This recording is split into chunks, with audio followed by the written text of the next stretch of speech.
കോഴിക്കോട് കൂരാച്ചുണ്ട് മേഖലയിൽ ഭൂനികുതി സ്വീകരിക്കാത്തതിൽ പ്രതിഷേധിച്ച് കർഷകർ അനിശ്ചിതകാല നിരാഹാര സമരം തുടങ്ങി. പ്രതിപക്ഷ കർഷക സംഘടനകളുടെ നേതൃത്വത്തിലാണ് സമരം.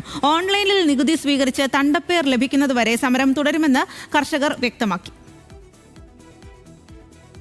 കോഴിക്കോട് കൂരാച്ചുണ്ട് കാന്തലാട് വില്ലേജുകളിൽ പതിറ്റാണ്ടുകളായി താമസിക്കുന്ന കർഷകരാണ് ഭൂനികുതി അടക്കാൻ കഴിയാതെ പ്രതിസന്ധിയിലായത്. വനംവകുപ്പിന്റെ എതിർപ്പാണ് നികുതി സ്വീകരിക്കുന്നതിന് തടസ്സമായത്. കൂരാച്ചുണ്ട് കാന്തലാട് വില്ലേജുകളിലെ 47 കർഷകരാണ് ദുരിതത്തിലായത്.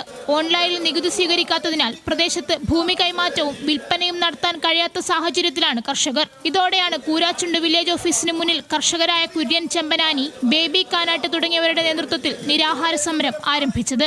ഈ തീരുമാനം നടപ്പിലാക്കുമെന്ന് എനിക്ക് വിശ്വാസമില്ല. കാരണം വനംവകുപ്പ് ഉദ്യോഗസ്ഥന്മാർ ഒരു കാലവശാലും ഇതിന് മുന്നിലത്തെ അനുഭവം വെച്ചിട്ട് ലഭിക്കാത്തതുകൊണ്ടാണ് എനിക്ക് ഈ ഓൺലൈൻ നികുതിച്ചിട്ട് കൈവശത്തിൽ എൻ്റെ കയ്യിൽ കൊണ്ടുതരികയും എനിക്ക് തണ്ടപ്പേർ സർട്ടിഫിക്കറ്റ് എൻ്റെ കൈവശം നൽകുകയും ചെയ്താൽ മാത്രമേ ഞാൻ ഈ സമരം അവസാനിപ്പിക്കുകയുള്ളൂ. എന്നാൽ മാത്രമേ എനിക്ക് വിശ്വാസമുള്ളൂ. പരിഹരിക്കാനുള്ള നടപടിക്രമങ്ങൾ നടക്കുന്നുണ്ട്. ഇന്നലെ കലക്ടറേറ്റ് യോഗം വിളിച്ചിരുന്നു. കലക്ടർ എത്രയും വേഗം നിങ്ങളുടെ പ്രശ്നങ്ങൾ പരിഹരിച്ചിരുന്നുണ്ട്. ഇന്ന് ഫോറസ്റ്റ് ഓഫീസറെയും അതേപോലെ റവന്യൂ വകുപ്പിൻ്റെയും ഉദ്യോഗസ്ഥരും ഇന്നിവിടെ പരിശോധന നടത്തുകയും ചർച്ച നടത്തുകയും ചെയ്യുന്നുണ്ട്.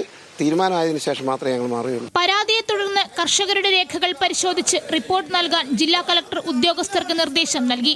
റവന്യൂ, വനം വകുപ്പ് സർവേ ടീം പ്രശ്നബാധിത പ്രദേശങ്ങളിലെ അതിരുകൾ പരിശോധിച്ച് വിശദമായ റിപ്പോർട്ട് നൽകണമെന്നാണ് നിർദ്ദേശം. എന്നാൽ പ്രശ്നത്തിന് പരിഹാരമാകുന്നതുവരെ സമരത്തിൽ നിന്ന് പിന്മാറില്ലെന്നാണ് കർഷകരുടെയും സംഘടനകളുടെയും നിലപാട്. ന്യൂസ് മലയാളം, കോഴിക്കോട്.